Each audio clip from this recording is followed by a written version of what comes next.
Bashir. In this short video, we are going to discuss a very important thing, that what should be the diet plan of a patient of diabetes. Okay? अगर आपको diabetes है या diabetic patient है, sugar की बीमारी है जिसको, तो उसका डाइट प्लान क्या होना चाहिए, उसे क्या खाना चाहिए ताकि वो उसकी शुगर जो है वो कंट्रोल में रहे, बल्कि वो शुगर की जो अद्वियात है उससे भी उसकी जान मुकम्मल तौर पे छूट जाए। देखें, ये जो सबसे पहले तो ये अंडरस्टैंड कर लें कि टाइप 2 डायबिटीज़ मेलाइटिस जो 90% से ज़्यादा जो लोगों को बीमारी है वो टाइप 2 डायबिटीज़ मेलाइटिस है, जिसे हम कहते हैं non insulin dependent diabetes mellitus. Type 1 में तो ये होता है ना कि इंसुलिन के इंजेक्शन देने पड़ती हैं खाने के बाद। टाइप 2 भी टाइप 1 में कन्वर्ट हो जाती है जब टाइप 2 कंट्रोल में नहीं रहती, तो उसको भी ठीक करने के लिए डॉक्टर जो हैं वो बाद में इंसुलिन के इंजेक्शन लगाते हैं। हालांकि इसको सेपरेट हम डिस्कस कर चुके हैं कि वो कदम ठीक नहीं है जब तक कि आप फास्टिंग इंसुलिन लेवल को चेक ना कर लें। होता यह है कि इंसुलिन पहले ही हाई है और ऊपर से इंसुलिन के इंजेक्शन देके आप बॉडी के अपने जो नॉर्मल जो फिजियोलॉजी है बॉडी की उसको डिस्टर्ब कर दिया जाता है।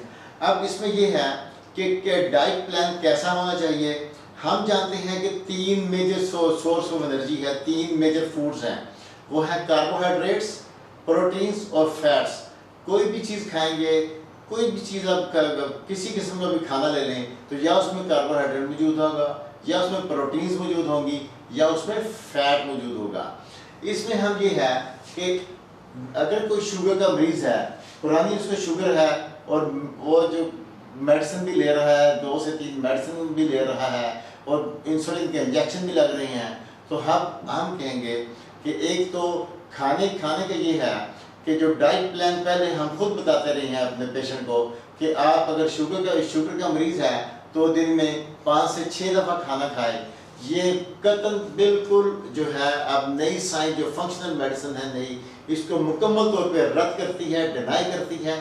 ये लाइफस्टाइल भी शुगर की बीमारी का कतन हेल्दी नहीं है, बल्कि ये उस शुगर की बीमारी को मज़ीद ख़राब करता है।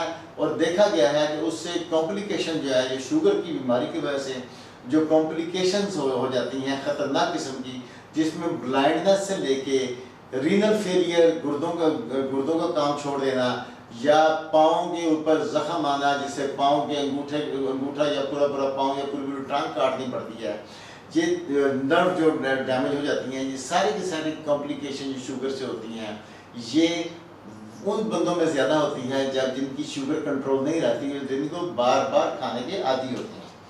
इसलिए ये है कि अपने डाइट को 2 या 3 खानों तक महदूद करें कि आपने अगर सुबह, दोपहर या शाम का खाना खाना है तो उसके टाइम को फिक्स करें। और फिर ये है कि जो खाना आपने खाना है वो एक विंडो रखें, 10 से 12 घंटे के अंदर खाना है। उसके बाद अगले 12 घंटे तक या शाम को, यानी कि शाम का खाना 6 मगरब के वक्त तक खा लें। मगरब के बाद कतई कुछ नहीं खाना, सिर्फ पानी पी सकते हैं। और बिल्कुल एक कैंडी या एक चम्मच होता ना कि थोड़ा सा केला खा लें, या एक चम्मच मीठा खा लें, या एक कैंडी खा लें, कतई किसी चीज़ को हाथ में लगाना, ये इस डाइट प्लान का सबसे अहम जो है हिस्सा है। उसकी शाम के रात के खाने के बाद सुबह नाश्ते तक सिवाय पानी पीने के कतई कोई चीज़ नहीं खानी। और डाइट में क्या होना चाहिए कि हमारा जो कार्बोहाइड्रेट है, अगर एक प्लेट है, एक वक्त में जो खाना खाना है हमें, एक प्लेट है, तो उस प्लेट के 3 हिस्से करेंगे। उसमें ये है कि जो 20% है उसमें कार्बोहाइड्रेट हो गए, ठीक है, 20%, और 30% जो है उसमें प्रोटीन्स होगी, और 50% जो है वो हमने फैट का इस्तेमाल करेंगे। ये वाकई इस डाइट प्लान को देख के थोड़ा सा ताज्जुब तो होगा आप लोगों को, क्योंकि हमारा जो जहन बना हुआ है पिछले 40 से 50 साल में, जो एक गलत किस्म का सोसाइटी के अंदर जो एक आप ये कह सकते हैं कि बड़ी जो फूड जो है, जो इंडस्ट्रीज़ हैं, उन्होंने ये बात क्रिएट की थी कि low fat diet, high carbohydrate, और उसी किस्म के आपने देखा कि मार्केट में जो भी चीज़ उठा लें आपको, low fat milk, low fat cheese, low fat butter, low fat this, low fat that, जैसे अब नया जो आ गया ना डाइट फ्री, ठीक है, sugar free chips, sugar free biscuit, sugar free cake, sugar free, ये चीज़ें जो आ गई हैं, ऐसे ये फूड इंडस्ट्री वाले अपने बिजनेस के लिए सब कुछ करते हैं। इसका डिजीज़ के साथ कतई कोई जो है रिलेशन नहीं है, ठीक है। और फैट खाने से अभी तक साइंस कतई ये साबित नहीं कर सकी कि फैट खाने से जिस्म के अंदर फैट का इजाफा होता है या मोटापा आता है या कोलेस्ट्रॉल हाई होता है या आपके ट्राइग्लिसराइड में इजाफा होता है या एलडीएल में इजाफा होता है।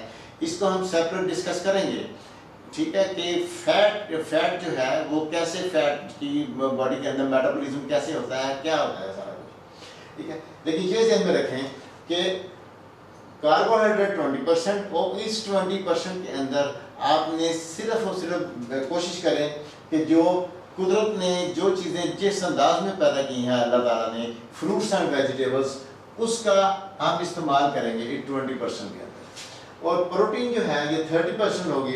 अगर प्लेट के आपने 3 से किए हैं, आधा हिस्सा बिल्कुल आप अपने फैट की छोड़े, 20% कार्बोहाइड्रेट, 30% जो है वो उसमें मीट, फिश, एग्स, बीफ, ठीक है, दालें 2 या 2 से ज़्यादा, लोबिया, कोई भी आप जो जैसे या बीन्स हैं, ये 2 या 2 से ज़्यादा किस्म के बीन्स, उनको आप इस्तेमाल कर सकते हैं। उसके बाद जो 50% है उसमें क्या होगा कि ऑलिव ऑयल इस्तेमाल करें, कोकोनट ऑयल इस्तेमाल करें, देसी घी इस्तेमाल करें, बटर इस्तेमाल करें, चीज़ इस्तेमाल करें, ठीक है। इसके अलावा जो हम वेजिटेबल ऑयल्स या जैसे corn oil, canola oils, sunflower oils, this oil, that oil, जितने भी मार्केट में मौजूद हैं, जिसने वो जो सैचुरेटेड जो डालडा जैसे कहते हैं ना घी है, उसको जो इन्होंने उसकी जगह दी है, उसको रिप्लेस किया है। ये भी एक जो अब ये कह लें कि बिजनेस जो है, जो ऑयल इंडस्ट्री वाले वही वो घी बनाते हैं, वही इसको रिफाइन कर देते हैं। ये 100% पेट्रोलियम जो है उसको रिफाइन करके बहुत ही मामूली मिकदार में इसमें वो, कभी आपने कॉर्न देखा है कि कॉर्न को जितना मर्जी आप दबा लें, क्या उसमें से आप ऑयल निकाल सकते हैं? आप छलियाँ खाते हैं, उसको कॉर्न लेते हैं, क्या उसको उसको जितना मर्जी प्रेस करके उसमें से आप ऑयल निकाल के दिखाएं। ये टोटली जो है ये आप ये सकते हैं प्रोसेस्ड ऑयल्स होते हैं। इनके अंदर वो जो होता है ना कि नाम लिखा होता है, उसमें से उस जो कहते हैं वो चीज़ शामिल नहीं होती। और वैसे भी ये ओमेगा 6 फैटी एसिड होते हैं जो बॉडी के लिए इतने ज़्यादा जो है काम के नहीं होते। जबकि ये कोकोनट ऑयल ये मीडियम चेन फैटी एसिड्स हैं, they are very healthy for the heart and the diabetes, जो है ना आपके फैट को भी बर्न करता है, मोटापे को भी कम करता है। इसके अलावा फ्लैक्स सीड ऑयल, ठीक है, ये ओमेगा 3 फैटी एसिड्स हैं, जैसे अलसी का तेल है, इज़ वेरी हेल्दी। ऐसे ही देसी घी और बटर, इसके अंदर भी ओमेगा 3 फैटी एसिड्स होते हैं। और ये जो है ये ना सिर्फ हमारी फ्लेक्सिबल रखते हैं, हमारी नसों को सख्त होने से बचाते हैं।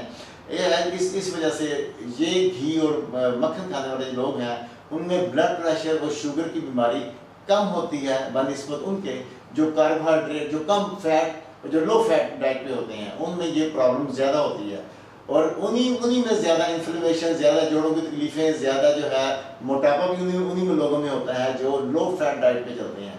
जो हाई फैट डाइट पे चलते हैं उनका कोलेस्ट्रॉल भी जो है वो भी नॉर्मल होता है, उनकी जोड़ों की तकलीफ भी नहीं होती, उनको शुगर, ब्लड प्रेशर और बहुत सी बीमारियों से वो बचे रहते हैं। ये वो डाइट प्लान है। अगर आप इस पे अमल करते हैं तो मैं यकीनी तौर पे आपको कह सकता हूँ कि ना सिर्फ आप अपनी शुगर को जो ठीक कर सकते हैं, बल्कि आप बड़ा अपने आप को हेल्दी जो है वो महसूस करेंगे जब इस डाइट प्लान पे चलेंगे। इसके बाद हम अलग से कुछ सप्लीमेंट्स भी होते हैं, जब हम वो तो टाइप 2 डायबिटीज़ को जब रिवर्स करना होता है ना, उसके लिए सेपरेट है कि हम कैसे वो इंटेंसिव डायबिटीज़ मैनेजमेंट जो है वो कैसे करेंगे जिससे जो है 100% जो है टाइप 2 रिवर्स हो जाएगी। क्योंकि टाइप 2 जो है is a dietary disease and it can be corrected with a diet only. There is no medicines to completely cure this diabetes mellitus. Thanks for watching. See you in the next video.